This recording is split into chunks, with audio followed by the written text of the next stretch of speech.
Hollande va-t-il y aller? Hollande peut-il y aller? Avant même que la primaire ait lieu, on a l'impression que la gauche, le Parti socialiste, mais toute la gauche est en ébullition, est en train d'imploser sous l'effet d'une candidature qui est loin d'être acquise et certaine. C'est avec Olivier d'Artigol, le porte-parole du Parti communiste, et qui est aussi un originaire de la bonne ville de Pau, que nous sommes ce matin.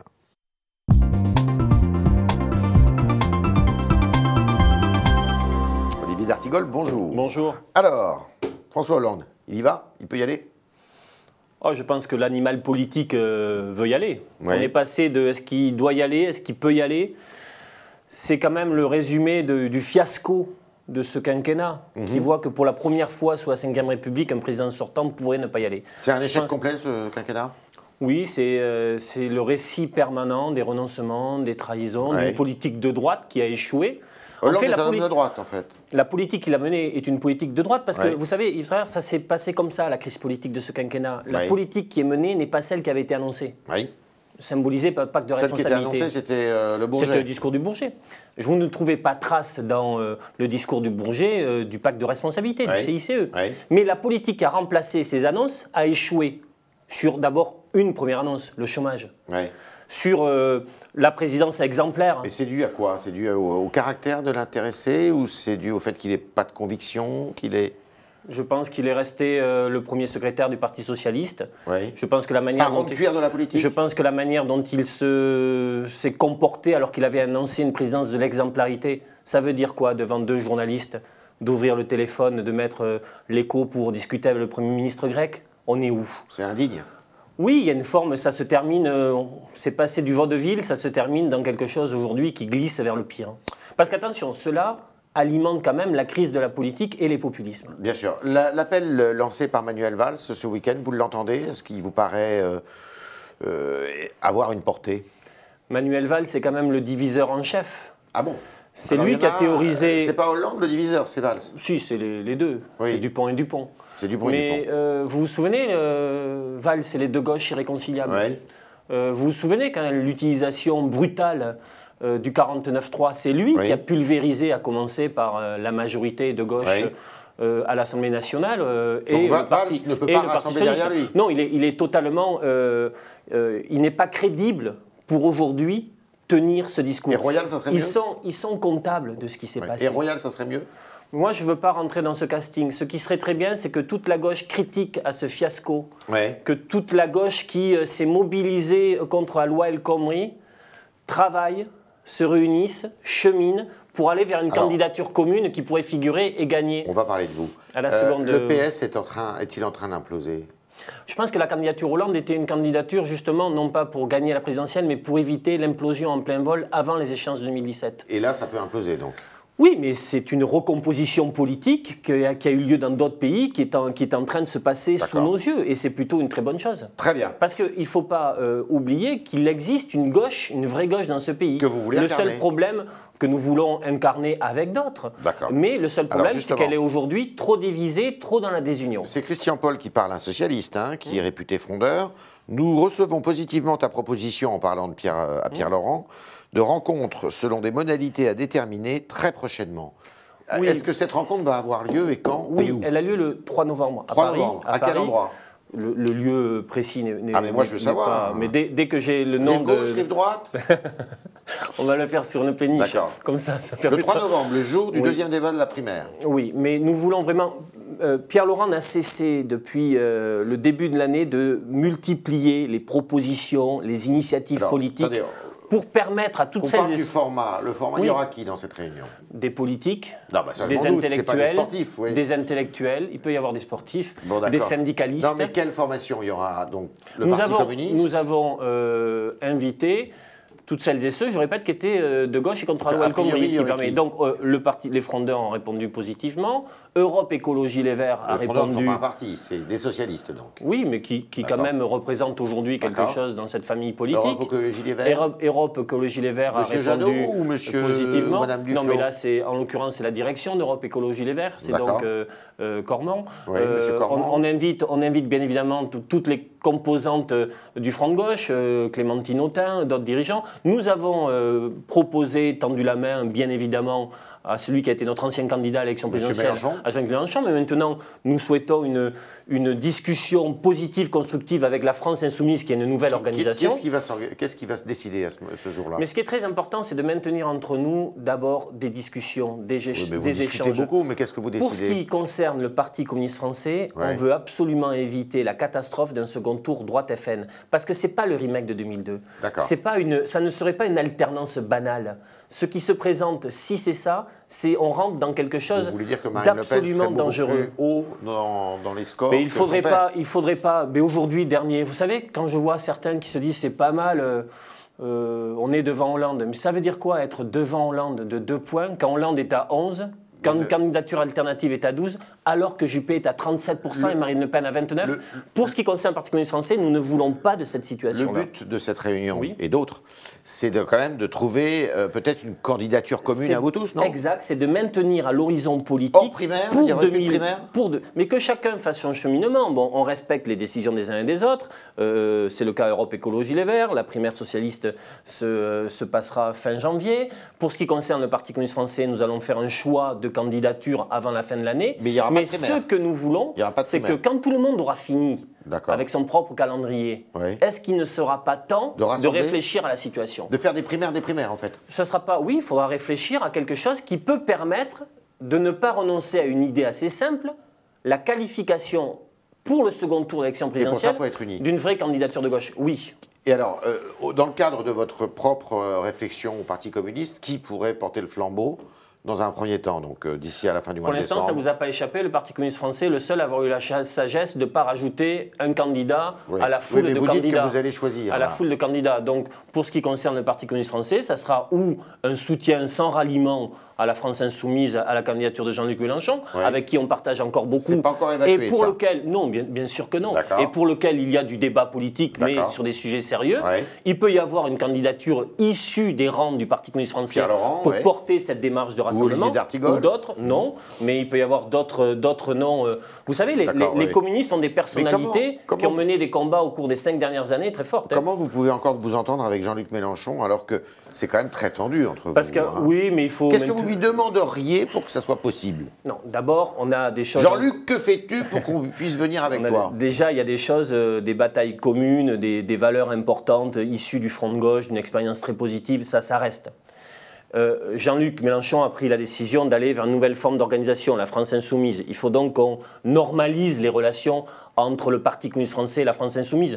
C'est toujours difficile, vous savez, quand il y a des chemins qui se séparent un peu. C'est douloureux. Donc maintenant, il faut rediscuter de manière positive et constructive. Il n'est pas un peu trop écolo pour vous, quand même? Non, pas du tout.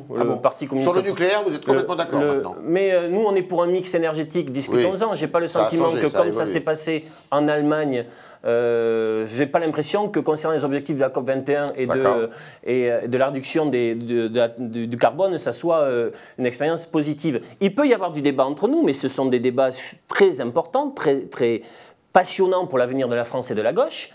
Et ce que nous souhaitons, avec Jean-Luc Mélenchon, avec toutes celles et ceux qui pourraient faire partie de ce rassemblement, c'est essayer de travailler ensemble pour faire renaître une idée qui est totalement absente aujourd'hui, c'est un espoir de gauche pour véritablement une politique de gauche dans le pays. Parce que je n'ai pas envie que si la droite revient aux affaires, l'opposition soit incarnée par le Front National. Imaginez le cas de figure suivant, c'est que François Hollande n'y aille pas ou soit battu à cette primaire. Et que ce soit Montebourg, finalement, qui remporte cette primaire. Est-ce que vous pouvez vous entendre avec Montebourg? D'abord, ce serait quand même quelque chose d'intéressant. Oui. Il y a beaucoup de gens qui disent ceux qui organisent les primaires vont les gagner. Oui. Je ne crois pas. Sarkozy avait les mains des Républicains, il n'est pas en passe de gagner. On n'en sait rien, attendez. Pour l'instant, on n'en sait rien, mais ce n'est pas ce qui se dit. Oui. Qui aurait dit il y a quelques semaines ou quelques mois encore que l'empêchement de Hollande allait s'accélérer avec cette vitesse stupéfiante du dernier moment? Si Arnaud Montebourg gagne la primaire socialiste, ce sera évidemment quelque chose de nouveau dans la situation politique. Et comme l'a dit Pierre Laurent, quand bien même on ferait un choix de candidature, nous, d'ici la fin de l'année, on maintiendra toujours ouvert la possibilité pour le Parti communiste français d'aller vers des choses qui permettraient de trouver cette candidature commune. Mais faisons un peu de méthodologie. Donc vous, d'ici à la fin du mois de décembre... On va prendre une décision. Voilà. Le Parti socialiste va faire, avec quelques autres, va faire ses primaires. Il y en a un qui va sortir du lot, ou une. Les écologistes, ça sera Madame Jadot, Monsieur Jadot ou Madame Rivasi. Oui. Et donc, au mois de février, vous pourriez tendre la main, et il y a M. Mélenchon qui est déjà parti, vous pourriez tendre la main à tout ce monde-là pour que vous mettiez d'accord afin d'avoir un candidat commun. Vous êtes un observateur très avisé de tout ça, vous oubliez un acteur, c'est le peuple de gauche. Moi, je suis certain qu'il y aura un effet de souffle de la primaire à droite. Le 27 novembre, la droite a son candidat. Et il y a des millions de gens qui se reconnaissent dans les valeurs de gauche, qui sont totalement écœurés par le quinquennat, qui vont se dire, mais la droite, elle a son candidat, Marine Le Pen est très haut dans les sondages, comment on évite une situation de type PACA ou Nord-Pas-de-Calais? Et je pense que l'exigence, je pense que l'exigence dans l'opinion publique du peuple de gauche va exiger, par des enquêtes d'opinion, par des pétitions. Par des millions de gens qui demanderont, mais bon sang, mettez-vous d'accord. Mais le peuple de gauche... J'ai envie de dire, arrêtez les conneries. Oui, réunissez-vous. Le peuple de gauche, vous l'avez un peu perdu, non? Il n'est pas parti un peu au Front National? Non, je ne le crois pas. Je pense que la porosité aujourd'hui qui existe, c'est entre les Républicains et le Front National. On le voit sur la question des réfugiés. Oui, je pense qu'il y a une porosité. Regardez maintenant, c'est Wauquiez qui a les clés des Républicains. Il y a des syndicalistes, il y a des qui déclarent aujourd'hui voter Front National. Je ne vous dis pas que la stratégie du Front National n'est pas sans effet dans des gens qui auraient tout à perdre de la mise en œuvre de ce programme-là. Ce que je veux dire, c'est qu'il y a aussi des valeurs qui tiennent, des valeurs de solidarité, de justice sociale, des valeurs d'égalité, de démocratie. Mais ceux qui pourraient se réunir et qui l'ont fait contre la loi El Khomri sont aujourd'hui dans l'attente d'une perspective positive à gauche. On a besoin de l'incarner pour les présidentielles et les législatives, parce que n'oublions pas quand même que c'est le Parlement qui vote la loi. Et une nouvelle fois, on va vers le risque que la législative soit une sous-élection totalement aspirée et avalée par la présidentielle. Il faut aussi commencer à construire ce rassemblement dans les circonscriptions. C'était le talk d'Olivier d'Artigol, qui a toujours l'espoir de rassembler le plus large possible, y compris les écologistes, Mélenchon, les socialistes, les vrais socialistes. Parce que la politique de Hollande et Valls, eh bien c'est la politique de Dupont et Dupont. Et maintenant, vous restez avec nous, parce qu'avec Mathilde Sirot, nous allons poser vos questions.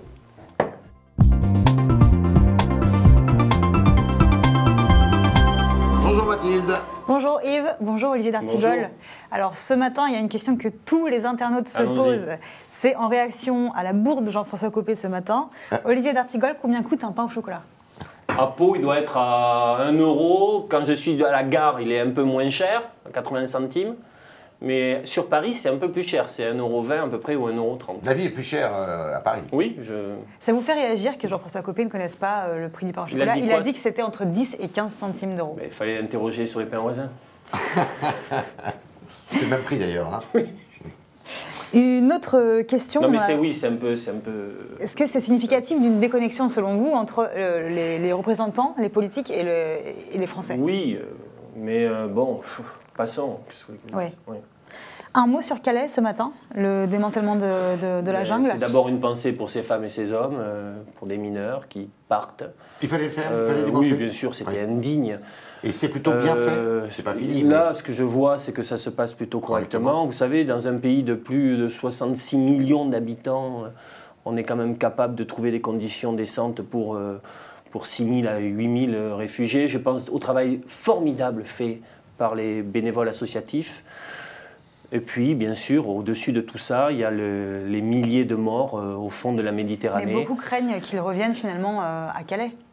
Oui, mais je pense qu'il faudra, vous savez, je pense que la migration, mais là il y a un grand débat à mener, est une chance, pas un fléau. Voilà, il faut s'y préparer. Vous restez avec le discours comme quoi l'immigration est une chance pour la France? Oui, Jean-Luc Mélenchon avait fait un très beau discours sur la plage du Prado. Oui, mais depuis 2012. Il a bien changé. Ouais. Hein. Oui, mais il ne nous a pas échappé que Jean-Luc Mélenchon se pose des questions qui sont à peu près les mêmes que celles de Nicolas Sarkozy sur l'immigration. C'est un débat, mais concernant le Parti communiste français, nous maintenons la solidarité aux réfugiés. Nous disons que la France d'aujourd'hui est en capacité d'ouvrir les bras. Regardez ce qui s'est passé positivement en Suède. Nous, c'est 0,15% de la population totale qu'on a accueillie depuis la crise migratoire. L'Allemagne, c'est 1%. La Suède, c'est plus de 1,5%.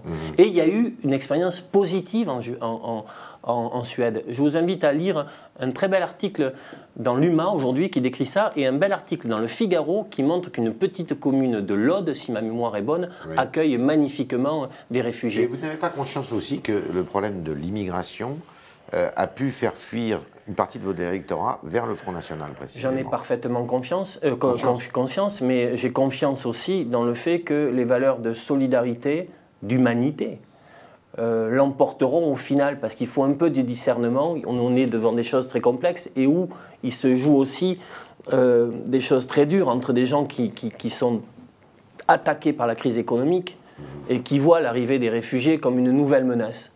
Donc moi je suis pour qu'on puisse traiter de ces sujets-là en essayant d'élever un peu le débat politique, et je suis pour que des sanctions soient prises concernant des personnalités politiques qui, d'une certaine manière, font des appels, sont porteurs de haine et incitent à la haine.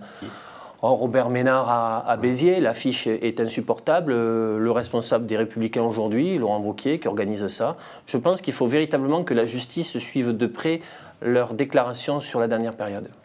Olivier d'Artigol, si le Front National est au second tour face aux Républicains, à Nicolas Sarkozy, est-ce que le Parti communiste appellera à voter pour la droite? Je ne réponds pas à ce stade à ce type de question. Je vous dis pourquoi. Ça serait totalement renoncer à tout ce que je viens de proposer dans l'entretien. C'est-à-dire que je veux justement que l'évolution politique des prochaines semaines ne nous amène pas à ce scénario catastrophe. Pour moi, je ne renonce pas. Il n'y a aucune fatalité à ce que ça soit ça. Il y a un grand danger. Si c'est le cas, on réagira. Mais nous avons encore des mois devant nous pour éviter cette catastrophe. Justement, les internautes se posent la question, le Parti communiste en 2016, c'est quoi? Qu'est-ce que vous représentez? Et quel projet vous voulez porter justement dans les mois à venir? Le Parti communiste, c'est 2 groupes parlementaires à l'Assemblée et au Sénat. Sur le plan des idées sur le plan des idées, j'ai envie de dire que le Parti communiste français continue à conjuguer à la fois un idéal et un projet d'émancipation, de progrès social et démocratique, une défense de la République, une vision internationale et européenne faite pour la coopération entre les peuples. Il y a, vous savez, toutes ces belles idées qui ont beaucoup fait les plus beaux chapitres de l'histoire de France.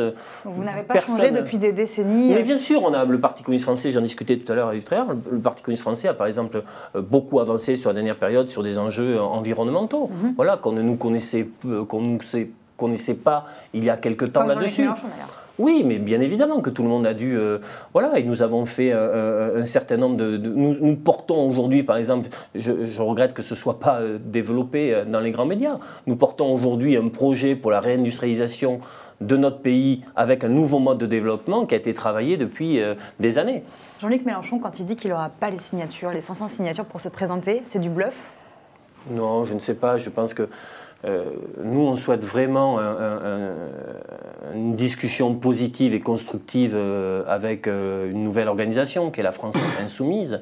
Je pense que la question des signatures, il y a de l'info-intox sur tout ça. Il faut qu'au final, tous ceux qui représentent une sensibilité politique importante dans le pays puissent avoir...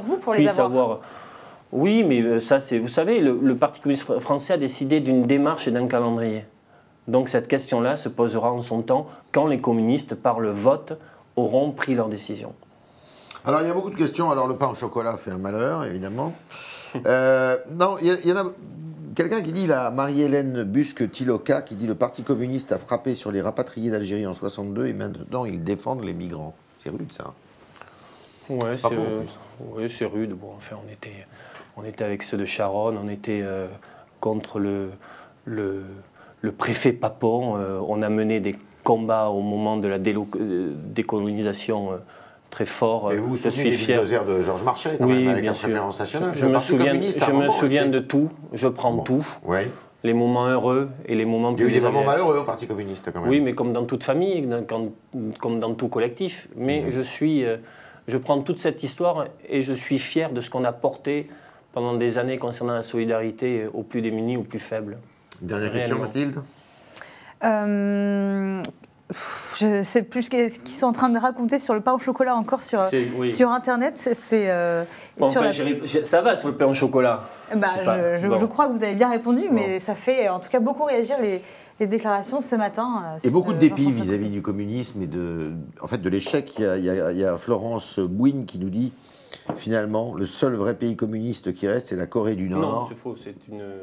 Ça n'est pas un pays communiste pour moi. Mais que l'échec est quand même... Mais vous savez, le fait de pouvoir continuer à rêver à autre chose, à pouvoir avoir de l'utopie concrète, à pouvoir ne pas laisser au fric roi la domination du monde, qu'on mette le mot de communisme derrière ou un autre mot, le tout c'est que ça puisse aller dans cette direction-là. Le communisme vit encore. C'est ces incarnations qui ont été mauvaises.